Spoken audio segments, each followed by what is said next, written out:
మీకు ఇలాగే జరిగిందా? అయితే మీరు మార్చాల్సింది మీ మైండ్ సెట్ని కాదు, మీ ప్లేస్ని. ఒక 2 డేస్ బ్యాక్ నా దగ్గరికి ఒక ఆవిడ కౌన్సిలింగ్ సెషన్ కోసం వచ్చిందండి. యాక్చువల్గా తను ఒక కంపెనీలో 10 ఇయర్స్ నుంచి వర్క్ చేస్తుంది. కానీ 10 ఇయర్స్ నుంచి అన్నింటిలో తనకి ఇంపార్టెన్స్ ఇచ్చి ప్రజెంట్ మాత్రం ఒక 1 ఇయర్ నుంచి తనని పక్కకు పెట్టేయడం చేస్తున్నారు మేనేజ్మెంట్. దానివల్ల ఆవిడ చాలా డిప్రెషన్లోకి వెళ్ళిపోయి చాలా ఇబ్బంది పడి, నా దగ్గర ఏమైనా ప్రాబ్లం ఉందా, లేకపోతే నేను కరెక్ట్గా చేయట్లేదా, ఇంకా ఇలా ఆలోచించి చాలా డిప్రెషన్లోకి వెళ్ళిపోయింది. కానీ నేనంటాను, నిజంగా మీరు 10 ఇయర్స్ పర్ఫెక్ట్గా వర్క్ చేసి ఉండి, మీరు ప్రోగ్రెసివ్గా ఉండి, మంచి రిపోర్ట్ ఇచ్చి, మంచి రిజల్ట్ ఇచ్చి ఉండకపోతే మీరు ఇప్పటివరకు 10 ఇయర్స్ మీరు ఆ కంపెనీలో ఉండకపోదురు. అంటే మీరు ఇచ్చి ఉన్నారనేది కరెక్ట్. అది మరి ఇప్పుడు మిమ్మల్ని పక్కకు పెడుతున్నారంటే ప్రాబ్లం మీది కాదు, వాళ్ళది.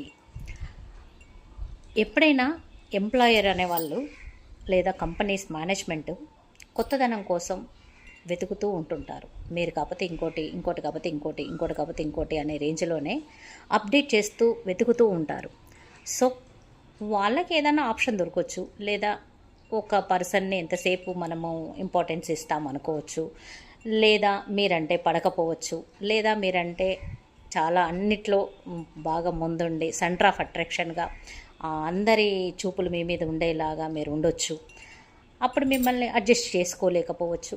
ఇలా డిఫరెంట్ కారణాలు ఉండొచ్చు. ఏదైనా ఒకటి గుర్తుపెట్టుకోవాలి, కంపెనీస్ కానీ వర్కింగ్ ప్లేసెస్లో కానీ వాళ్ళు మన వాళ్ళు కాదు, మనతో ఎప్పుడూ రారు, మన ఫ్యామిలీ కాదు.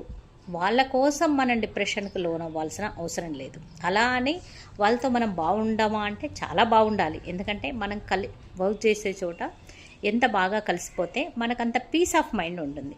కానీ అందరి మనస్తత్వాలు ఒకేలాగా ఉండవనే విషయాన్ని గుర్తిస్తే మనం ఇంత బాధపడాల్సిన అవసరం ఉండదు.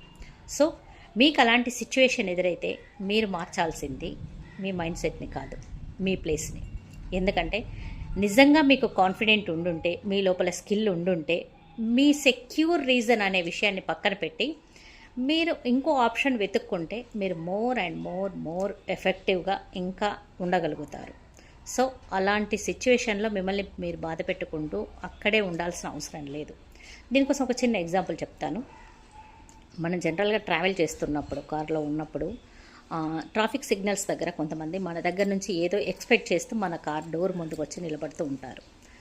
వాళ్ళు ఇస్తే తీసుకుంటారు. ఒకరిద్దరు ఆన్సర్ చెప్పకుండా సైలెంట్గా ఉన్నా, వాళ్ళ పట్టించుకోకపోయినా వాళ్ళ ఆన్సర్ చెప్పే వరకు కూడా వెయిట్ చేయరు, వెళ్ళిపోతారు. అంత 5 సెకండ్స్ ఉండే వెళ్ళిపోతారు. ఎందుకు అంటే అక్కడ ఉన్న పాస్ టైము 3.5 మినిట్స్ మాత్రమే ఉంటుంది. ఆ 3.5 మినిట్స్లో వాళ్ళు మీరు కాకపోతే ఇంకొకరు కాకపోతే ఇంకో కారు కాకపోతే ఇంకో వెహికల్ అనే రేంజ్లో వెళ్ళిపోతుంటారు. కానీ ఆ 3 మినిట్స్ మీ దగ్గరే నిలబడి వెయిట్ చేస్తే వాళ్ళకి రావాల్సింది వాళ్ళకి అందదు. ఆ విషయం వాళ్ళకి బాగా తెలుసు. అందుకోసమని మీ ఆన్సర్ వాళ్ళకి అవసరం లేదు.